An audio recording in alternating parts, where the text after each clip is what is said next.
बिरुवाको सहर जाने बाटो यस्तो छ।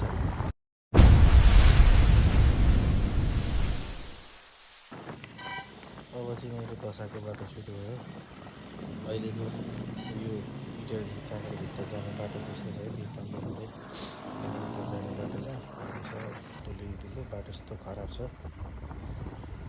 अनि यो बाटोमा चाहिँ होइन यही बाटो बनाउँदा यति अप्ठ्यारो यति धुलो छ नि, मान्छे वहाँ पुग्दाखेरि नचिनी नपुग्ने छ।